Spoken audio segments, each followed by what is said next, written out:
আসসালামু আলাইকুম। শিমুল Memorial North South school and কলেজের পক্ষ থেকে সবাইকে শুভেচ্ছা ও স্বাগত। আজকে তোমাদের সাথে আমি আছি পারভিন হোসেন, সহকারী শিক্ষক।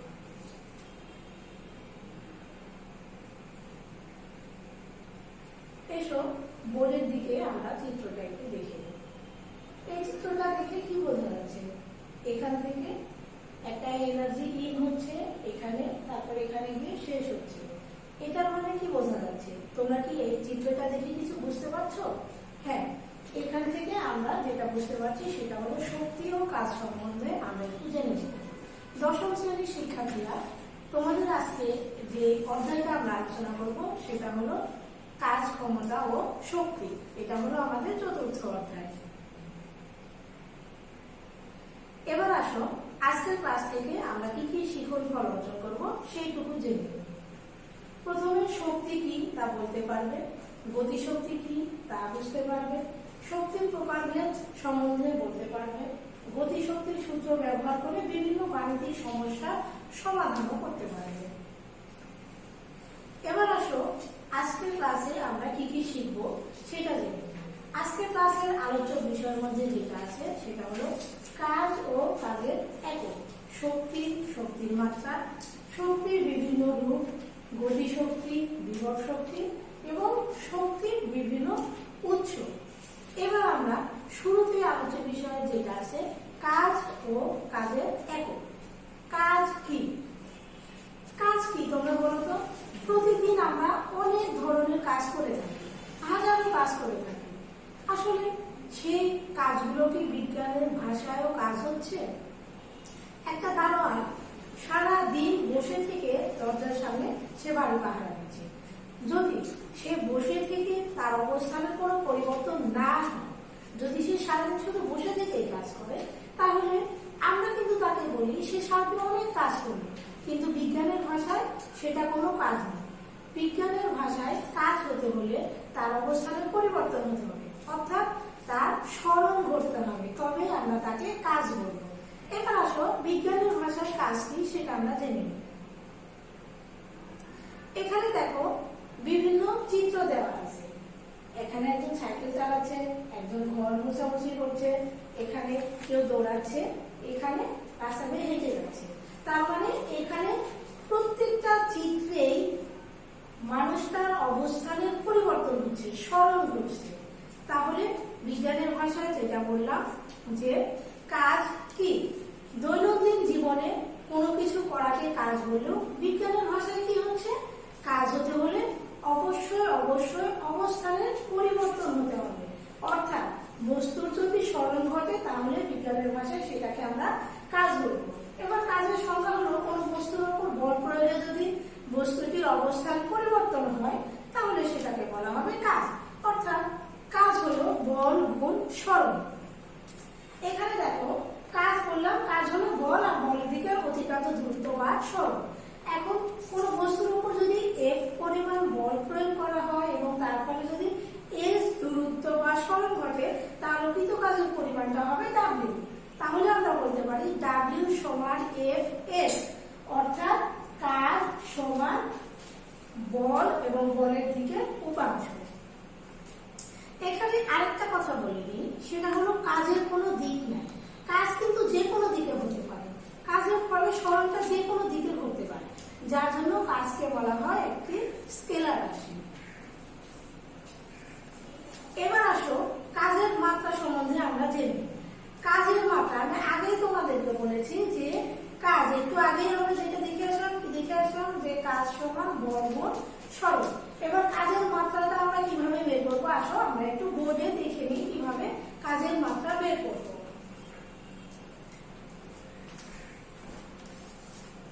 এবার তোমরা দেখো আমি বলেছি যে কাজ, হ্যাঁ কাজ সমান কি? কাজ সমান হলো বল গুণ স্মরণ। এবার আমরা দেখো যে বিষয়টা দেখবো যে বল সমান আমরা কি জানি?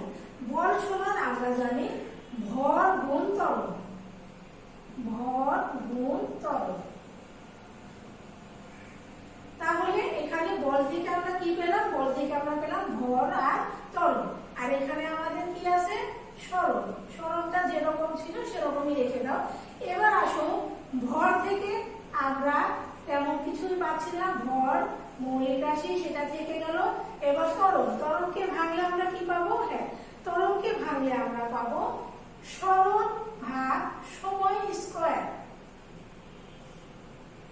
দেখো, ত্বরণ সমান আমরা জানি সরণ ভাগ সময় স্কয়ার, আর এখানে আমাদের সরণটা থেকেই গেছে।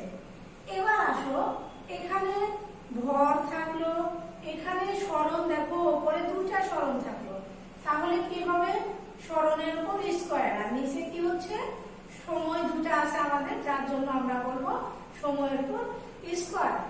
এখন দেখো, ভরের মাত্রা কি? ভরকে আমরা কি দ্বারা প্রকাশ করি? এম দ্বারা। এখানে সরণের মাত্রা কি? সরণের মাত্রা হলো এল, এল এর উপর স্কয়ার, আর সময়েরটা হলো টি এর উপর স্কয়ার। তাহলে আমরা কাজের মাত্রাকে লিখতে পারি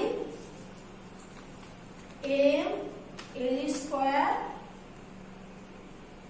মাইনাস টি স্কয়ার। এটা হলো আমাদের কাজের মাত্রা। কাজের মাত্রা তোমরা কিভাবে বের করতে হয় আমি দেখিয়ে দিয়েছি, তোমরা বাসায় সবাই কাজের মাত্রাটা প্র্যাকটিস করবে। এবার জেনে নিই কাজের একক। কাজের একক কি? কাজ সমান কি বলেছি? কাজ সমান বল গুণ সরণ। এখন যদি বলের আর সরণের এককটা আমরা খেয়াল করি, তাহলে দেখো বলের একক কি আর সরণের একক কি। এখন বলের একক হচ্ছে নিউটন, সরণের একক মিটার। অর্থাৎ কাজের একক তাহলে আমরা কি পাবো? বলের নিউটন, আর এটা হলো মিটার। কাজ সমান নিউটন মিটার। এখন আমরা জানি 1 নিউটন মিটারকে বলা হয় কি? 1 জুল। তাহলে আমরা কাজের একককে কি বলবো? কাজের একককে বলবো জুল। কাজের একককে যদি আমরা নিউটন মিটার বলি সেটা ঠিক আছে, কিন্তু কাজের একক যদি কাজের একক কি এই কথাটাকে বলে, তাহলে আমাদের অবশ্যই বলতে হবে কাজের একক জুল। এবার আমরা জেনে নিই 1 জুল কাকে বলে। দেখো, কোন বস্তুর উপর 1 নিউটন বল প্রয়োগের ফলে যদি বস্তুটির বলের দিকে 1 মিটার দূরত্ব অতিক্রম করে, তাহলে যে পরিমাণ কাজ সম্পন্ন হয় তাকে বলা হবে 1 জুল। এবার তোমরা স্লাইডটা একটু ভালো করে লক্ষ্য করো। এখানে একটা লোক আছে, দাঁড়ায় আছে মানুষ। মানুষটি সিঁড়ি দিয়ে উপরে উঠবে। আচ্ছা, যদি কেউ সিঁড়ি দিয়ে উপরে ওঠে সেক্ষেত্রে কার কোনো সরণ হবে? সেখানে কোনো কাজ হবে? যদি কাজ হয়ে থাকে সেটা কি ধরনের কাজ হবে তোমরা কি বলতে পারো? আমরা একটু ভালোভাবে স্লাইডটা দেখে নিই। দেখো, লোকটা সুন্দর করে সিঁড়ি দিয়ে উপরে উঠে গেল। তাহলে আমি বলেছিলাম এখানে 3টা প্রশ্ন। এখানে কি কোনো কাজ হয়েছে? কোনো সরণ হয়েছে? কাজ হলেও কি ধরনের কাজ?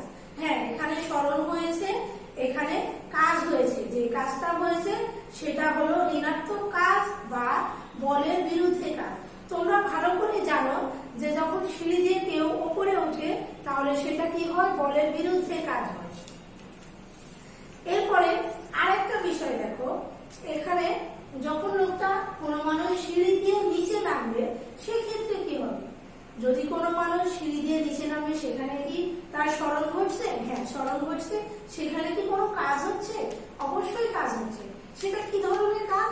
হ্যাঁ, অবশ্যই তোমরা এতক্ষণে বুঝে গেছো, এটা হলো ধনাত্মক কাজ, অর্থাৎ বলের দিকে কাজ। এখন আসো, আমি এখানে তোমাদের যতগুলো কথা বললাম এখান থেকে 2টা জিনিস বুঝতে পারবো। সেটা হলো কাজ। কাজ কত প্রকার? কাজ হলো 2 প্রকার। একটা হলো বলের বিরুদ্ধে কাজ, আর একটা হলো বলের দিকে কাজ, অর্থাৎ ধনাত্মক কাজ আর ঋণাত্মক কাজ। এখন আমরা জেনে নিই ধনাত্মক কাজ আর ঋণাত্মক কাজ কি। দেখো, আমি তোমাদেরকে একটু আগেই বললাম কাজ হলো 2 ধরনের। একটা হলো বলের দ্বারা কাজ, আর একটা হলো বলের বিরুদ্ধে কাজ। এখন বলের দ্বারা কাজ বলতে কি বোঝায়? বলের দ্বারা কাজ হলো যদি বল প্রয়োগের ফলে বস্তু বলের দিকে সরণ হয় তাহলে সেটাকে বলা হয় বলের দ্বারা কাজ। আর বলের বিরুদ্ধে কাজ কাকে বলে? যদি বল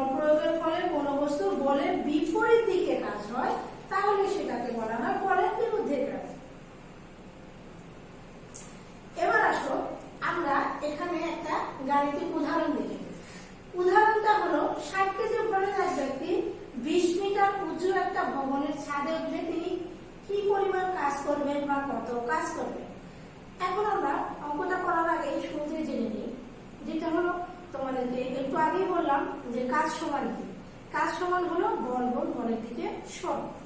অর্থাৎ এখানে বলা হচ্ছে যে দেখো 60 কেজি ভরে, মানে এখানে এম দেওয়া আছে আর 20 মিটার উঁচু, তার মানে এখানে কি দেওয়া আছে, সরণ দেওয়া আছে বা উচ্চতা দেওয়া আছে। এখানে উচ্চতা না বললে আমরা সরণ বলবো এই জন্য, কারণ এটা হলো বলের দিকে বা বলের বিরুদ্ধে কাজ হচ্ছে। এবার আমাদেরকে কি করতে হবে, কাজ বের করতে হবে, অর্থাৎ ডাব্লিউ সমান বের করতে হবে। তাহলে আমরা কোন সূত্র করবো, ডাব্লিউ সমান এফ এস। এখানে একটা জিনিস তোমরা জেনে নাও, সেটা হলো এফ কি, এখানে কিন্তু আমাদের যেটা দেওয়া আছে সেটা হলো ব্যক্তির ভর, কিন্তু এফ হলো ওজন, তাই আমাদেরকে ওজন বের করতে হবে। ওজন বের করতে হলে কিভাবে বের করবো আমরা, তোমরা খুব ভালো করে জানো যে ওজনটা কাকে বলে। যদি কোনো ব্যক্তির ভরের সাথে অভিকর্ষ ত্বরণ গুণ করা হয় তাহলে সেটাকে বলা হয় ওজন। তার মানে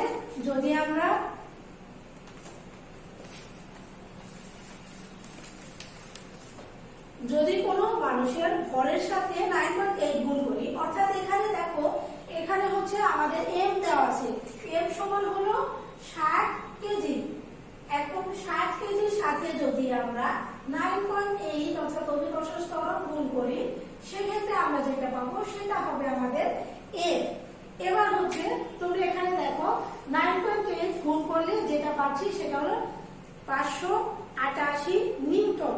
এবার আমরা এফ এর মানটা বসাই, আর এখানে এস এর মানটা কি দেওয়া আছে, 20 মিটার, এই মানটা আমরা বসাই। তাহলে এই দুটা যদি গুণ করি আমরা, সেক্ষেত্রে আমরা কি পরিমাণ কাজ করেছে লোকটি সেই কাজটা পেয়ে যাবে। একই রকম ভাবে তোমরা বাসায় বসে থেকে এই ধরনের গাণিতিক সমস্যাগুলো নিজে নিজে করার চেষ্টা করবে। এবার দেখো বিভিন্ন প্রকার শক্তি সম্বন্ধে জেনে নিই। এখানে দেখো বিভিন্ন প্রকার কাজ হচ্ছে এবং কাজগুলোতে কি পরিমাণ শক্তি লাগছে সেই জিনিসটা তোমরা চিত্র থেকে বুঝতেই পারছো। এবার আসো, এখানে দেখো দেওয়া আছে বিভিন্ন প্রকার শক্তি। এটা কি, এটা মোটরের শক্তি, ওটা আলোক শক্তি, এটা তাপ শক্তি, এটা হলো তড়িৎ চুম্বকীয় বা নিউক্লিয় শক্তি, এটা হলো শব্দ শক্তি। এবার আমরা জেনে নিই শক্তি কি। শক্তি কি সেটা তোমরা সবাই জানো, তারপরেও আমি আরেকবার বলছি, শক্তি হলো কোনো বস্তুর কাজ করার যে সামর্থ্য সেটাই হলো শক্তি। কোনো মানুষ যে পরিমাণ কাজ করতে পারে সেটা তার সামর্থ্য, যে বেশি পারে সেটা তার বেশি সামর্থ্য, যে কম পারে কম সামর্থ্য। কিন্তু শক্তিটা কি, শক্তি হলো সামর্থ্যই হলো তার শক্তি। যার মধ্যে কাজ করার যত সামর্থ্য আছে তার মধ্যে তত বেশি শক্তি আছে। এবার আমরা দেখে নিই শক্তির কোনো দিক নাই, শক্তি হলো একটা স্কেলার রাশি। শক্তির মাত্রা জেনে নিতে হবে। শক্তির মাত্রা হলো কাজের মাত্রায় শক্তির মাত্রা, কেননা কারণ কাজ করার ক্ষমতা যেটা সেটাই হলো শক্তি। এবার দেখো শক্তির মাত্রা হলো এম এল স্কয়ার বা টি স্কয়ার, যেটা কাজের মাত্রা ছিল, আমরা একটু আগে সেটা বের করেছি। এবার শক্তির একক, শক্তির একক যেহেতু কাজের একক জুল, তাই কাজের উপর যেহেতু শক্তিটা নির্ভর করে তাই শক্তির একক জুল।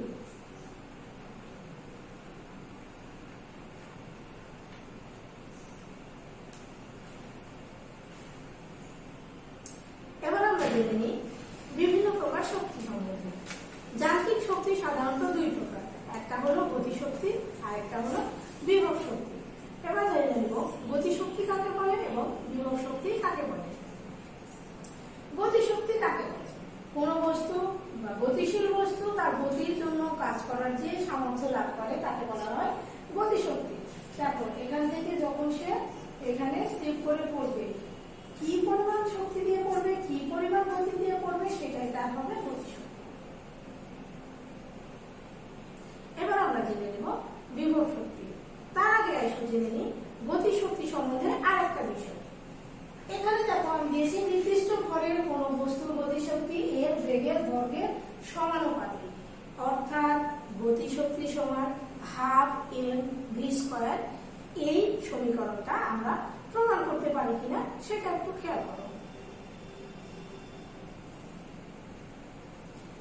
দেখো গতিশক্তি সমান কি, কৃতকাজ, তার মানে গতির জন্য যে কাজ করার সামর্থ্য লাভ করে, যে গতি লাভ করে, যে শক্তি লাভ করে সেটা হলো গতিশক্তি, অর্থাৎ বল গুণ সরণ। এখানে বল এফ আর সরণ হলো এস। এবার f সমান ma, তোমরা কিন্তু সবাই জানো f সমান ma। এখানে আরেকটা সমীকরণ দেখো, আমরা জানি v স্কয়ার সমান u স্কয়ার প্লাস 2as। এই সমীকরণটা আমরা দ্বিতীয় অধ্যায়ে গতির সমীকরণ থেকে শিখে এসেছি অনেক আগে। এখন এই সমীকরণটা কাজে লাগিয়ে আমরা হাফ m v স্কয়ারটা প্রতিপাদন করতে পারি। কিভাবে করতে পারি তোমরা এখানে দেখো, আমরা জানি v স্কয়ার সমান u স্কয়ার প্লাস 2as। এখানে as টাকে এক পাশে রেখে আমরা v স্কয়ারের 2টা যদি v স্কয়ারের পাশে নিয়ে আসি তাহলে দেখো v স্কয়ার বাই 2। এখানে অবশ্যই আদিবেরটাকে শূন্য ধরতে হবে। তাহলে দেখো এখন এখানে যদি আমরা এই মানটা বসাই as, এইটুকুর মান আমরা কি পেয়েছি v স্কয়ার বাই 2, অর্থাৎ দেখো গতিশক্তি সমান হাফ m v স্কয়ার। এই সমীকরণটা আমরা খুব সহজেই এখান থেকে প্রতিপাদন করতে পারি।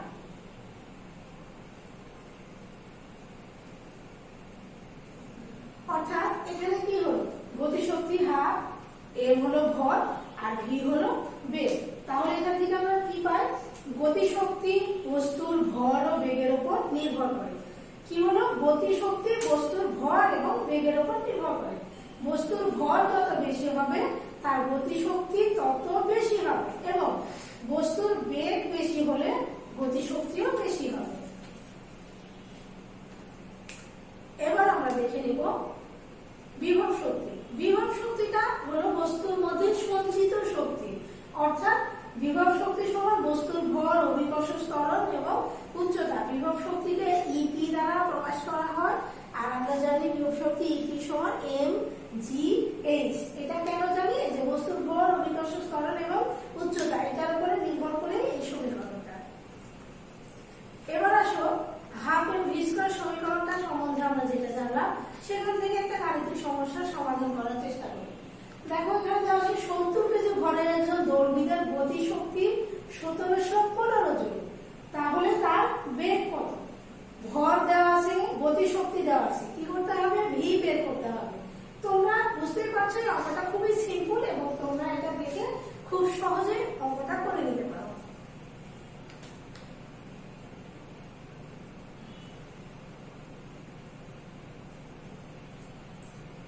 এবার আসো আজকে যে ক্লাসটা আমরা করলাম সেখান থেকে মূল্যায়নের প্রশ্নটা কি কি থাকতে পারে। মূল্যায়নের প্রশ্ন দেখো, প্রথম প্রশ্নটা হলো কাজ কি, দ্বিতীয় প্রশ্ন শক্তি কাকে বলে, কাজ ও শক্তির একক কি, গতিশক্তি বলতে কি বোঝো, এবং বিভব শক্তি কাকে বলে। এই প্রশ্নগুলোর উত্তর আমি তোমাদেরকে বলে দিলাম না। কেন বলে দিলাম না, কারণ এতক্ষণ ক্লাসে যেটা নিয়ে আলোচনা করা হলো তোমরা যদি ক্লাসগুলো মনোযোগ সহকারে দেখো তাহলে এই প্রশ্নগুলোর উত্তর তোমরা খুবই সহজেই দিয়ে দিতে পারো। এত সহজ প্রশ্ন আমার মনে হয় না এই চ্যাপ্টার থেকে আর আসে। একই রকম ভাবে আজকের আলোচনার বিষয় থেকে তোমরা যা যা শিখলে সেগুলো বাসায় প্র্যাকটিস করবে, এবং এটার উপরে সামনের দিনে তোমাদের রিভিশন টপ ক্লাস হবে। বাসায় ভালো করে পড়াশোনা করবে, সবাই সুস্থ থাকবে, এবং যেটা পড়া হলো সেই বিষয়গুলোর মধ্যে থেকে তোমরা আরো প্রশ্ন খুঁজে বের করে পড়ার চেষ্টা করবে। এতক্ষণ ক্লাসগুলো মনোযোগ সহকারে দেখার জন্য সবাইকে অনেক অনেক ধন্যবাদ।